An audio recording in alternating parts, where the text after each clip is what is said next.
Hello friends, आज हम nature of economics का अध्ययन करेंगे। अर्थशास्त्र की प्रकृति अर्थशास्त्र के क्षेत्र में निहित होती है। आधुनिक अर्थशास्त्री अर्थशास्त्र के क्षेत्र के अध्ययन में निम्न 3 बातों का समावेश करते हैं: अर्थशास्त्र की विषय सामग्री, अर्थशास्त्र की प्रकृति नेचर ऑफ इकोनॉमिक्स एंड अर्थशास्त्र की सीमाएं लिमिटेशंस ऑफ इकोनॉमिक्स। अर्थशास्त्र की विषय सामग्री अर्थशास्त्र की परिभाषा के अनुरूप बदलती है। एडम स्मिथ वो अनुयायियों के अनुसार अर्थशास्त्र धन का विज्ञान माना गया था, अतः उनके अनुसार धन प्राप्ति, विनिमय व वितरण से संबंधित क्रियाएं अर्थशास्त्र की विषय सामग्री मानी जाती है। मार्शल व पीगू के अनुसार मनुष्य का भौतिक कल्याण से संबंधित क्रियाएं अर्थशास्त्र की विषय सामग्री में सम्मिलित की जाती है। पीगू के अनुसार वे सभी मानवीय क्रियाएं जिन्हें मुद्रा रूपी पैमाने से मापा जा सकता है तथा कल्याणकारक है, अर्थशास्त्र की विषय सामग्री होती है। रॉबिन्स की परिभाषा के अनुसार वे सभी मानवीय क्रियाएं जिनका संबंध असीमित साध्यों और सीमित व वैकल्पिक प्रयोग वाले साधनों से होता है, अर्थशास्त्र की विषय सामग्री में सम्मिलित है। इसे अन्य रूप में रखें तो ये कह सकते हैं कि जहाँ भी चयन व निर्णय की समस्याओं का सामना करना पड़ता है, वे सभी क्रियाएं अर्थशास्त्र की विषय सामग्री में सम्मिलित होती है। अध्ययन की सुविधा की दृष्टि से हम अर्थशास्त्र की विषय सामग्री को 5 भागों में विभक्त कर सकते हैं। पहला है उपभोग, कंजम्पशन। इसके अंतर्गत मनुष्य की आवश्यकताओं व उनकी संतुष्टि से संबंधित सिद्धांतों का अध्ययन किया जाता है। दूसरा उत्पादन, प्रोडक्शन से संबंधित सभी सिद्धांतों का अध्ययन इसके अंतर्गत होगा।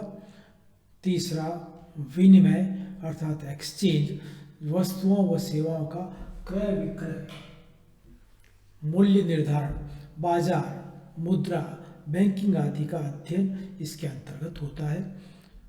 वितरण के सिद्धांतों में साधनों की कीमतों का निर्धारण कहें या यूँ कहें आय वितरण की समस्याओं का अध्ययन होता है। और 5वां भाग जो हम सामग्री का बनाते हैं वह है राजस्व, कल्याणकारी राज्य की स्थापना तथा आर्थिक क्रियाओं के नियमन के लिए सरकार के कार्यों का अध्ययन किया जाता है। दूसरा भाग की प्रकृति या स्वभाव। प्रकृति या स्वभाव का अर्थ है अर्थशास्त्र विज्ञान है या कला है या फिर ये दोनों ही है। इसके लिए हम निम्न बातों पर विचार कर सकते हैं। पहला है, क्या अर्थशास्त्र विज्ञान है, और यदि यह विज्ञान है तो क्या अर्थशास्त्र वास्तविक विज्ञान है, पॉजिटिव साइंस है, या फिर आदर्श विज्ञान है अर्थात नॉर्मेटिव साइंस है। और तीसरी बात हम अध्ययन कर सकते हैं कि क्या अर्थशास्त्र कला है। पहले हम विचार करते हैं क्या अर्थशास्त्र विज्ञान है। इसके लिए हमें ये जानना आवश्यक है कि विज्ञान क्या है। विज्ञान ज्ञान का वह क्रमबद्ध संग्रह है जो कारण व परिणाम के मध्य संबंध स्थापित करता है। विज्ञान में तथ्यों का क्रमबद्ध एकत्रीकरण, विश्लेषण, नियमों का प्रतिपादन, नियमों का पुष्टिकरण, प्रयोग व भविष्यवाणियां की जाती है। अर्थशास्त्र में विज्ञान की ये सभी विशेषताएं विद्यमान है, अतः हम मान सकते हैं कि अर्थशास्त्र विज्ञान है। जैसे अर्थशास्त्र में आर्थिक तथ्यों का क्रमबद्ध ढंग से एकत्रीकरण, वर्गीकरण और विश्लेषण होता है, अर्थशास्त्र में भी कारण व परिणाम के मध्य संबंध स्थापित कर नियमों का प्रतिपादन किया जाता है। अर्थशास्त्र में भी प्रयोगों और परीक्षणों की सहायता से नियमों के सत्यता की जांच की जाती है, और अर्थशास्त्र में भी भविष्यवाणियां संभव है। अतः अर्थशास्त्र को विज्ञान मान सकते हैं। कुछ विद्वान अर्थशास्त्र को विज्ञान नहीं मानते हैं और उनका कहना है कि आर्थिक नियम वैज्ञानिक नियमों की तुलना में कम निश्चित होते हैं। आर्थिक नियम मनुष्य से संबंधित है, मनुष्य का स्वभाव चंचल है, परिवर्तनशील है, अतः वैज्ञानिक नियमों की भांति स्थिरता नहीं होती है। अर्थशास्त्र में आर्थिक क्रियाओं के मापदंड के लिए मुद्रा रूपी पैमाने का प्रयोग किया जाता है, लेकिन मुद्रा रूपी पैमाना स्वयं अस्थिर है। विज्ञान में माप के पैमाने सभी स्थिर है। अर्थशास्त्र में परस्पर मतभेद होने के कारण इसे विज्ञान मानने में संकोच किया जाता है, और इसी प्रकार मानव व्यवहार के बारे में निश्चित भविष्यवाणियां नहीं की जा सकती है, क्योंकि मानव का व्यवहार समय, स्थान, परिस्थिति के अनुरूप बदलता है और ये चंचल भी है, परिवर्तनशील है। तो विज्ञान की भांति इसमें निश्चित भविष्यवाणी संभव नहीं है, अतः इसे हम विज्ञान नहीं मानते। दोनों दृष्टिकोणों से विवेचन के आधार पर यह स्वीकार किया जा सकता है कि अर्थशास्त्र विज्ञान है, और आधुनिक समय में गणित व सांख्यिकी के प्रयोग से अर्थशास्त्र की वैज्ञानिकता में निरंतर निखार आ रहा है। अब प्रश्न उठता है कि अर्थशास्त्र विज्ञान है तो क्या यह वास्तविक विज्ञान है या आदर्श विज्ञान है? पहले हम देखते हैं वास्तविक विज्ञान क्या है। वास्तविक विज्ञान, ये पॉजिटिव साइंस, वस्तु स्थिति का अध्ययन कर तथ्यों को वास्तविक रूप में प्रस्तुत करता है। यह केवल कारण और परिणाम में संबंध बताता है, उस संबंध में निर्णय या आदर्श प्रस्तुत नहीं करता है। जबकि आदर्श विज्ञान या नॉर्मेटिव साइंस कारण व परिणाम के संबंधों में उचित, अनुचित या अच्छे बुरे का भेद बताता है। यह बताता है क्या होना चाहिए। वास्तविक विज्ञान क्या है और आदर्श विज्ञान क्या होना चाहिए, प्रश्न का उत्तर प्रस्तुत करता है। उचित मार्गदर्शन देने का कार्य आदर्श विज्ञान का है। अर्थशास्त्र वास्तविक विज्ञान है। इसके संबंध में कुछ अर्थशास्त्रियों के कोटेशंस मैं यहाँ रख रहा हूँ। सीनियर के अनुसार राजनीतिक अर्थशास्त्री का कार्य किसी काम को करने या न करने का उपदेश देना है, वरन केवल सामान्य तथ्यों की विवेचना करना है। अर्थात क्या करना है, उपदेश देना है, ये कार्य अर्थशास्त्री का नहीं है। रॉबिन्स ने अपना कोटेशन इस प्रकार दिया: अर्थशास्त्र उद्देश्यों के प्रति तटस्थ है, वह कभी भी उचित अनुचित का निर्णय नहीं देता है। इस संबंध में अर्थशास्त्री तटस्थ रह जाता है। अर्थशास्त्री का कार्य अन्वेषण एवं व्याख्या करना है, न कि समर्थन या निंदा करना है। अर्थात केवल व्याख्या करने तक का कार्य अर्थशास्त्रियों का है। अर्थशास्त्री का कार्य तथ्यों के अध्ययन तक ही सीमित है, वह अनुसंधान करता है, न कि उपदेशक। उपदेशक नहीं है। अर्थात अर्थशास्त्र वास्तविक विज्ञान है। इस संबंध में कुछ बातें हम रख सकते हैं। विज्ञान के रूप में अर्थशास्त्र कारण व परिणाम के संबंध की व्याख्या व खोज तर्कों के आधार पर करता है, जो केवल वास्तविक विज्ञान में संभव है, आदर्श विज्ञान में नहीं। श्रम विभाजन के सिद्धांत के अनुकूल भी है कि किसी कार्य को विभाजित कर दिया जाए तो उसमें विशिष्टता आती है। अतः रॉबिन्स के अनुसार अर्थशास्त्री का कार्य केवल आर्थिक समस्याओं के विश्लेषण तक ही है। नीति निर्देशन का कार्य नीति शास्त्रियों का होना चाहिए। तो इससे अर्थशास्त्र में विशिष्टता आ जाएगी। आदर्श के निर्धारण और निर्णय देने में जटिलता होती है। अतः अर्थशास्त्री केवल वास्तविक विज्ञान तक ही कार्य करे। उद्देश्य कुछ पूर्व निर्धारित ही होते हैं, अतः उनके बारे में उचित या अनुचित का निर्णय अव्यावहारिक लगता है। अर्थात केवल सिद्धांत तक अध्ययन किया जाए, उचित अनुचित का निर्णय देने का कार्य अर्थशास्त्री का नहीं है। भ्रम उत्पन्न होने की संभावना भी बनी रहती है। यदि एक अर्थशास्त्री सैद्धांतिक विवेचन करता है और वही भले बुरे का निर्णय करता है, तो जनसाधारण में भ्रम फैलने की संभावना बढ़ जाती है, क्योंकि अर्थशास्त्री के स्वयं के विचार उस भले बुरे के निर्णय में सम्मिलित हो जाते हैं। दूसरी तरफ अर्थशास्त्री हैं, वो ये कहते हैं कि अर्थशास्त्र आदर्श विज्ञान है, और कोटेशंस उनके भी प्रस्तुत कर रहा हूं। जैसे हट्रे के अनुसार अर्थशास्त्र को नीति शास्त्र से अलग नहीं किया जा सकता।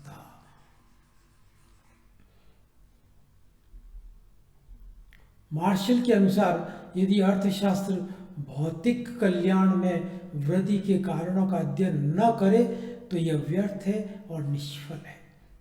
फ्रेजर के अनुसार अर्थशास्त्री जो केवल अर्थशास्त्री ही है, एक सुंदर किंतु बेबस मछली के समान है, वह निर्णय नहीं दे सकता, अतः उसका वैज्ञानिक नहीं बन सकता। इन सभी विचारों से यह निष्कर्ष निकाला जा सकता है कि अर्थशास्त्र से अगर आदर्शात्मक पहलू को अलग कर दिया जाए तो वह व्यर्थ और निष्फल हो जाएगा। वास्तविक विज्ञान कभी मूल्य तटस्थ नहीं रहा है, अर्थात अर्थशास्त्र में अधिकतमकरण और न्यूनतमकरण के लक्ष्य को ध्यान में रखा जाता है। बिना लक्ष्य को परिभाषित किए कोई सिद्धांत नहीं बनाया जा सकता है। अतः जहाँ अधिकतमकरण और न्यूनतमकरण आ जाता है, वहाँ आदर्श प्रस्तुत हो जाता है। श्रम विभाजन का तर्क भ्रमपूर्ण है कि जो व्यक्ति सैद्धांतिक विश्लेषण करता है और विविध प्रकार के तथ्यों और तर्कों से गुजरता है, वही उचित का निर्णय दे सकता है, अनुचित का निर्णय दे सकता है। इस कार्य को दो भागों में बांटना अकार्यकुशलता का कार्य होगा। तर्क और भावना का संयोग भी आवश्यक है। मानवीय विषयों का केवल तार्किक विवेचन अपर्याप्त होता है। मनुष्य के भावना प्रधान होने के कारण उसकी क्रियाओं में उचित अनुचित अर्थात आदर्शात्मक पहलू का समावेश आवश्यक है। इसी प्रकार अर्थशास्त्र एक कल्याणवादी शास्त्र ही है, अतः आधुनिक युग में अर्थशास्त्री इसके आदर्शात्मक पहलू की उपेक्षा नहीं कर सकते। पीगू के अनुसार अर्थशास्त्र को प्रकाशदायक होने के साथ साथ फलदायक भी होना चाहिए, अर्थात क्या है तथा क्या होना चाहिए भी समावेश करना चाहिए। अर्थशास्त्र की विचारधारा पर सामाजिक, सांस्कृतिक, आर्थिक विकास की अवस्था का प्रभाव पड़ता है। अतः आदर्श सम्मिलित करना पड़ता है। सैद्धांतिक अर्थशास्त्र में प्रयुक्त होने वाले अनेक शब्द मूल्य भारित है, अर्थात आदर्श युक्त है। जैसे कल्याण, कल्याण अपने आप में आदर्श है। कार्यकुशलता, उपयोगिता, उत्पादकता, न्याय, समानता, नियोजन आदि शब्दों के प्रयोग के कारण अर्थशास्त्र आदर्श का समावेश स्वतः ही हो जाता है। इस विवेचन के आधार पर यह स्वीकार किया जाता है कि अर्थशास्त्र वास्तविक विज्ञान होने के साथ साथ आदर्श विज्ञान भी है, और वर्तमान परिस्थिति में यह वास्तविक तथा आदर्श विज्ञान संबंधी विवाद समाप्त हो गया है। अब हमें यह देखना है कि क्या अर्थशास्त्र कला है? कला किसे कहते हैं?